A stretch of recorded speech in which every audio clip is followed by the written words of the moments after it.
was just wondering if you would speak about willpower. It feels like in order to get somewhere, you have to have willpower. But oftentimes, I feel like it's not something that I am in control of. And so I'm curious what the formula is for having that allowed to move through you.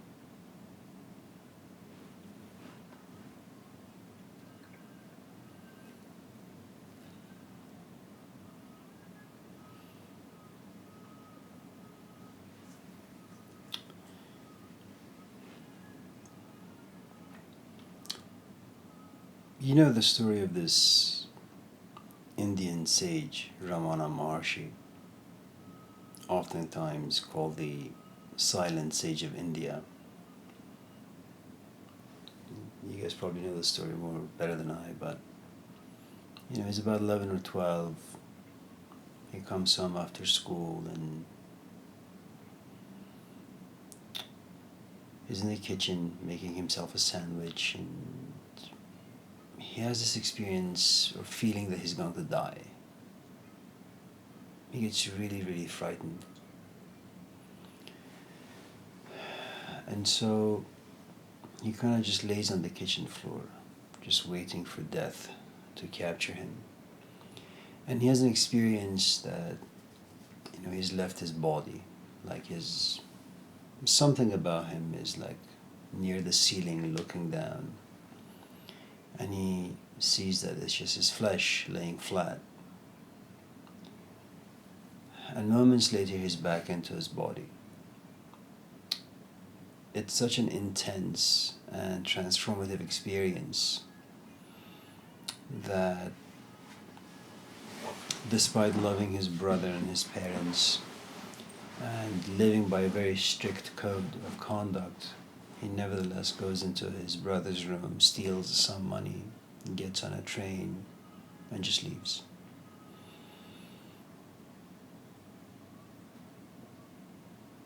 He doesn't go back home, ever. He goes to a city in India, Aranarchula. It's known to be the home for sages and monks and philosophers of sorts. And he kind of just wanders about, ultimately goes to the basement of a monastery. After a few days, he's found. His legs are all bitten by insects, all bloodied. He is healed. They ask him what happened. He doesn't say anything.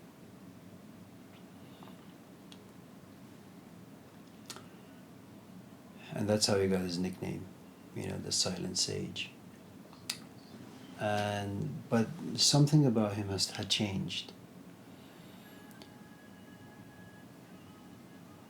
It's like when you fall in love with someone, you hardly know the person, it's only been 2 or 3 weeks, and yet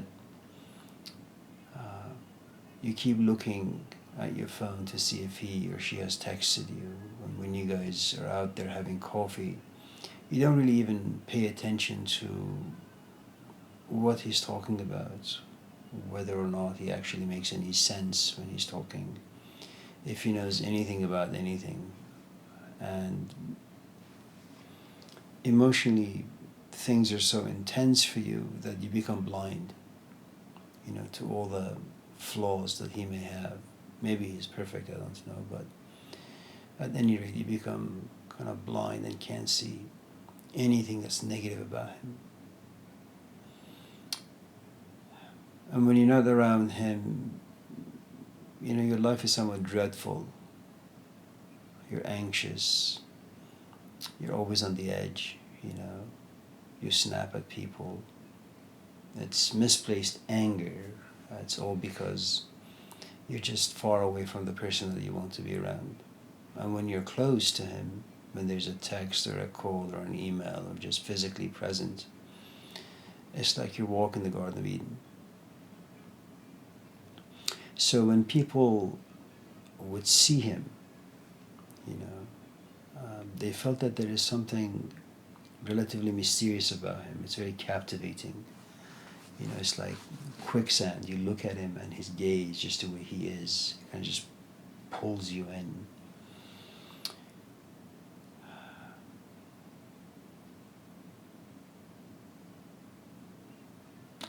And especially people from the West who would go to visit him, upon leaving, they would say, I think we saw God, you know.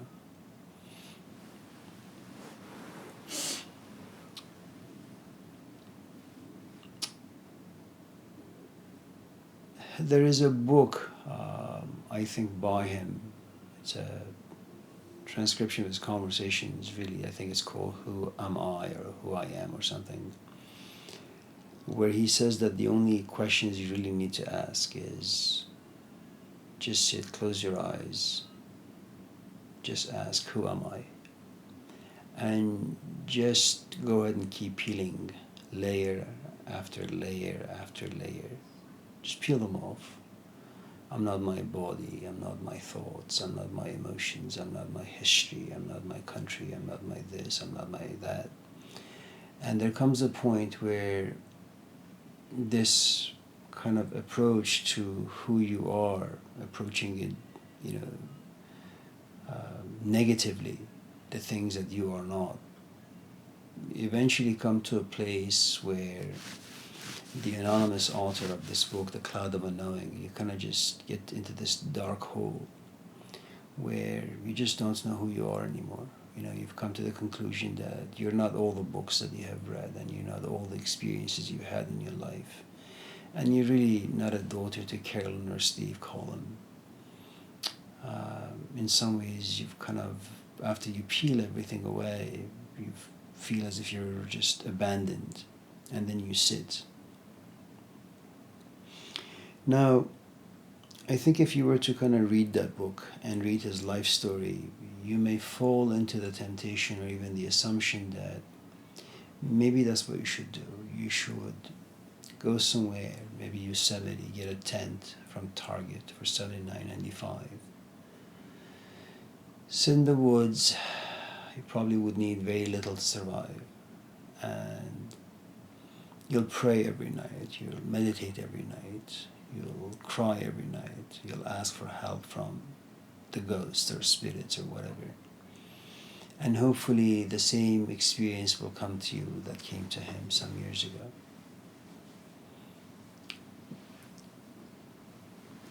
And I say these things because there is this assumption that if you go to a workshop, if you read a book, if you sit and try to meditate or focus on an image of sorts, if you inhale and exhale, you know, practice breathing control, if you have suffered a trauma in life and you're seeking therapy, if there are some serious issues in your life and you're just kind of going out there looking for advice from someone who can transform your life, the assumption is once you're able to kind of find that missing piece, you're able to focus on it, and eventually, slowly, your life will be transformed, or you'll have an experience.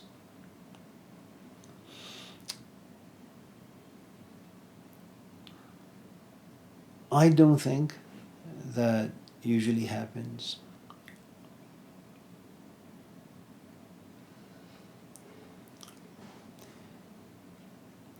I think what happens is you read a book or you listen to a piece of music, or you go out with a friend and have a great conversation, or like me, you are standing in a classroom and you give a lecture, and after 20 years you realize, well, this was the best lecture I've ever given in my class, and you walk away from the classroom, you're really, really inspired.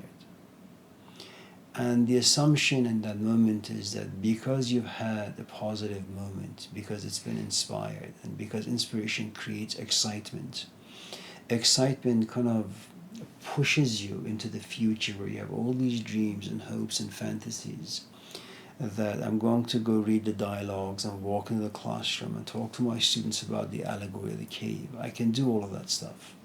And that's the illusion that inspiration creates, you know. That you sought an advice from someone, and the advice was given to you. You applied the advice for about, or maybe you just, as you're talking, you're really inspired, and you assume that this inspiration is never going to fade or go away. And so you build your future on this tiny little experience, moment of inspiration. And you wake up in the morning and you say, well, I promised myself to do A, B, C, D.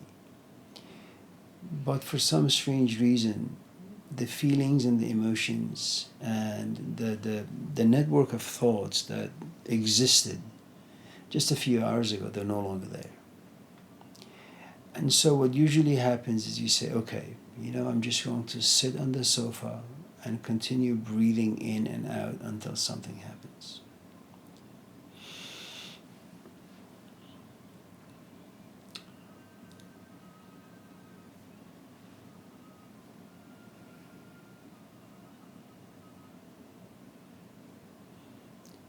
For someone like Ramana Maharshi, you have such an intense experience. He doesn't need his will to be activated. There is no need for that, because the emotions are carrying him. If I was to, for example, ask you, close your eyes and try to bring up a memory, an image from your past, and then will yourself to cry. You can certainly do that. It takes a lot of effort, though, and you're going to experience a lot of conflict and doubt. Especially, you'll come to realize that this is a really self-deceptive exercise. There is no need for you to cry. Your life is going relatively well. And nothing miserable has happened to you or your life or the people that you love. So why am I going to go back in time, open a file, read the narrative in that file, and then start weeping? For what? But if there are 5 or 6 or 10 of us in this room, you say, okay, well, let me just do that exercise, see where it goes. It's going to take some time. You may eventually do it, but you'll go through a lot of doubt and knowing that, it's an exercise in futility nevertheless. If, on the other hand, all of a sudden your phone rings, and let's say it's your best friend, and his or her mom says, Allison, I'm sorry to say, so-and-so passed away yesterday. They had a car crash. You don't need to reflect. Something overtakes you. You don't need to exercise your will. You don't need to go back in time and open up a file in your memory bank and conjure up some images and then emotions come up. You don't need any of that. The experience just jolts you. It comes to you as a shock. You don't even think. All of a sudden, you just sit and weep. Okay.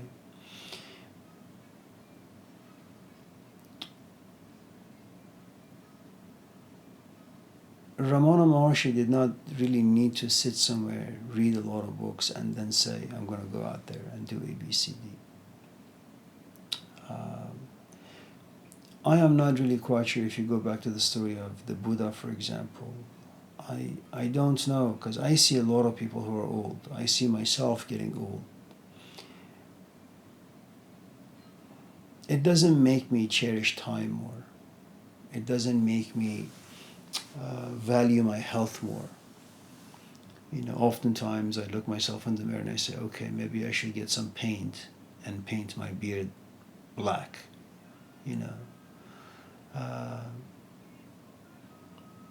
So someone like the Buddha some 3,000 years ago looks at old age and sees his future. Someone like me, I have to exercise so many tricks. First, to make peace with the fact that I'm getting old. Second, be able to sit with it.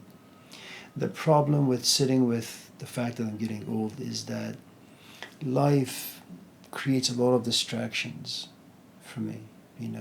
First there's the kids, then the wife, then the house, then just the politics of relationships, whether it's with my students at school, doing things for the department, going to various meetings, my parents, my brother, my sister. I mean, these are all distracting elements. So eventually I will just forget the fact that I'm getting old. All it takes is my mom calling and say, Amir, my sink is broken, can you come and fix it? All of a sudden I say, well, yeah, I'm needed right now and I feel like 20. Let me grab my tools and go out there and fix it.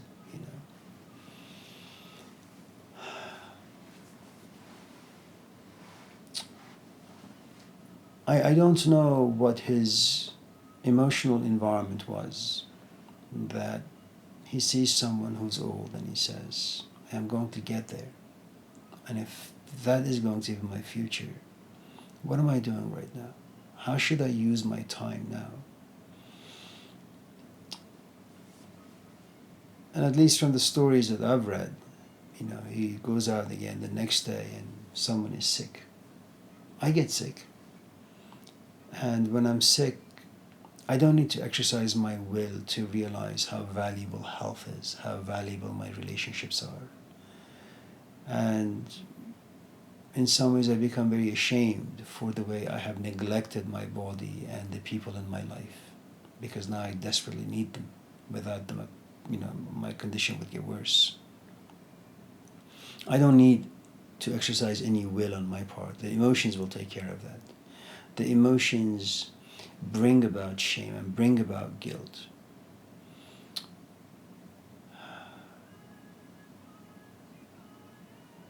And the following day he goes out and he sees someone dead.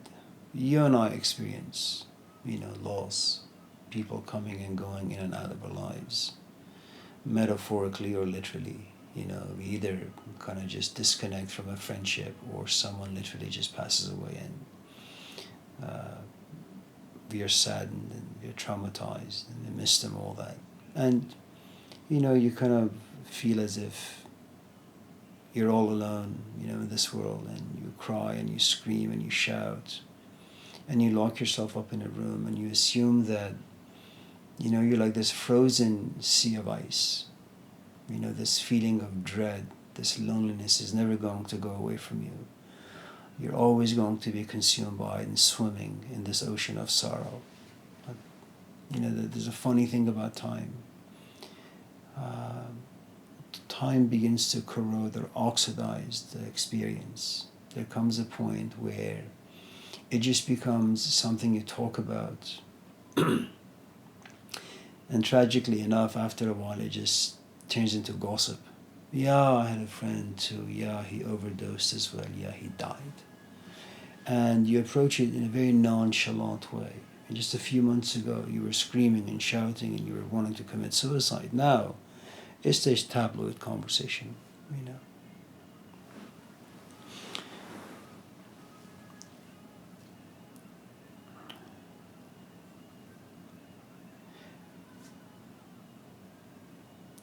If you don't have an experience, then what you really are asking is, there is something I have felt, there is something I have experienced. While experiencing it, it felt really, really good. Whether it was negative or positive, you were connected to something. If it was positive, you were connected to joy, to beauty, to perfection, to fulfillment.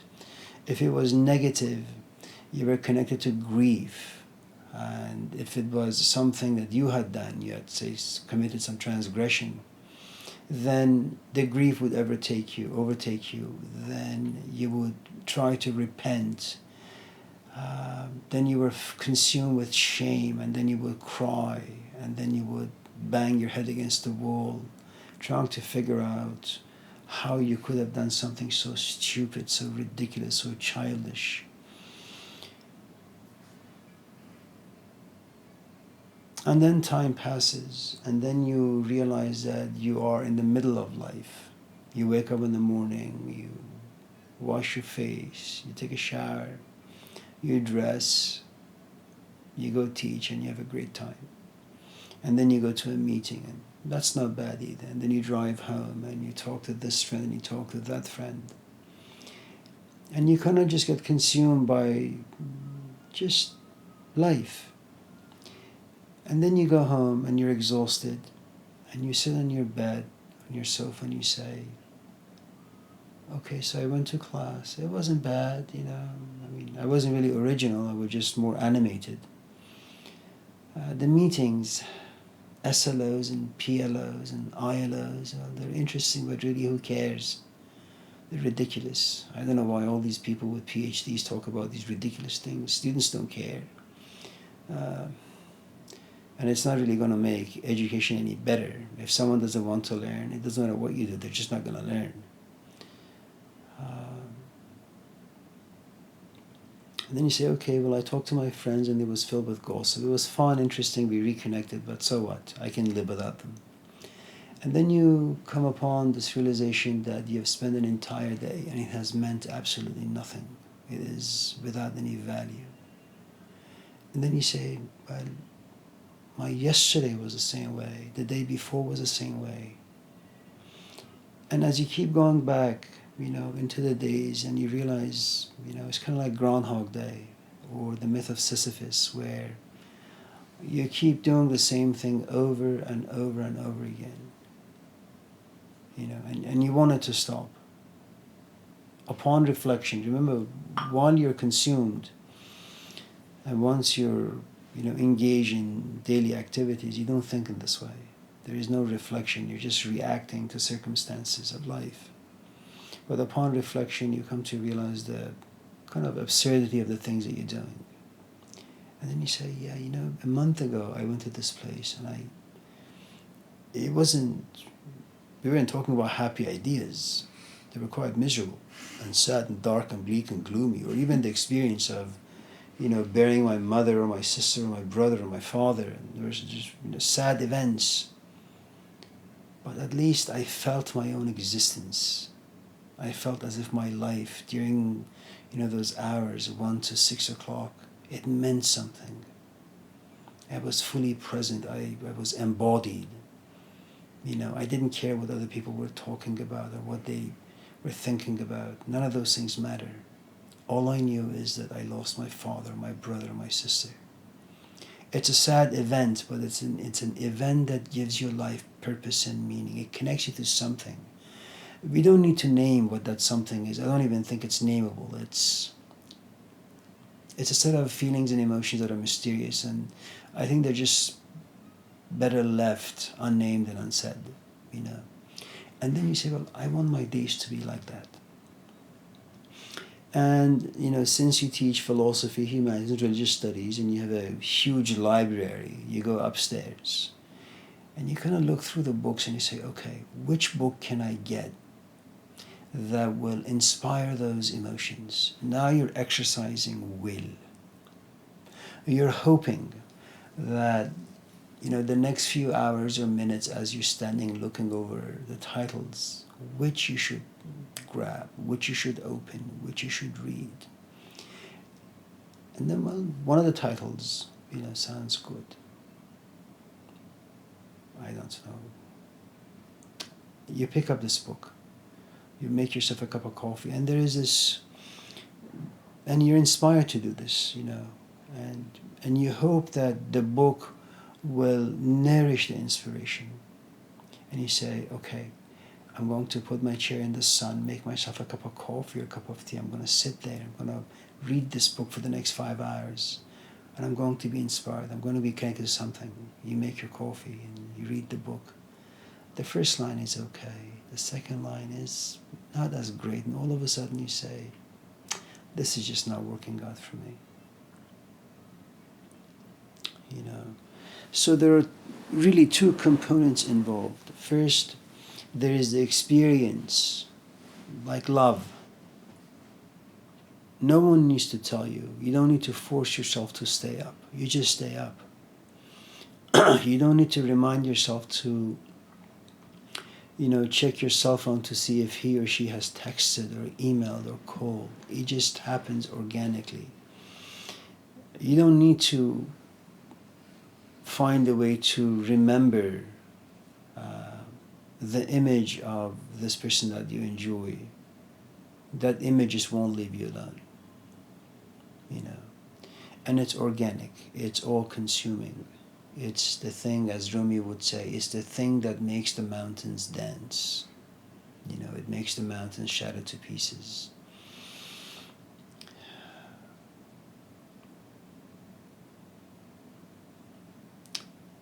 And then the experience that brings about inspiration goes away. You know, all of us have experienced depression, you know, where you kind of just lay in bed and you can't get yourself out. And then after a few days in bed, you're inspired. I mean, you want to will yourself out of bed. The truth is, there is nothing out there for you to do. There is nothing inspires you. It's like life has sucked the life out of life, you know. And you want to inject meaning into something, washing dishes, making food, watching TV. But despite being depressed, there is something that's restless inside you, that it's simply not satisfied with anything. And it's so difficult to will yourself out of bed. You know all the buzzwords, and since you're talking about getting a, dean's position, that's what these people do. They walk into meetings and they have all these buzzwords where, faculty members, staff, faculty, senate, president perhaps sitting there, they all get deceived because the person just knows all the right things to say, So you say, okay, Eckhart Tolle said, breathe in and breathe out, you do so. Eckhart Tolle said, live in the moment, you do so, You think about death and you hope that all of a sudden you'll begin to have this inspiration about making time valuable for you so you can jump in the shower and go for a walk. But none of this stuff is going to happen. Then you really just get tired of depression. And all of a sudden that tiredness, that complete exhaustion forces you out of the bed. Not for all of us, some of us. You have this the clouds go away, the sun comes out for just a nanosecond. You take a shower, and as you're about to leave the house, the clouds go back in, and it's dark, and it's gloomier than before. And you say to yourself, you were in bed for 5 days. You just took a shower. You were going to go out for a bike ride or this and that. How could all of a sudden everything turn upside down?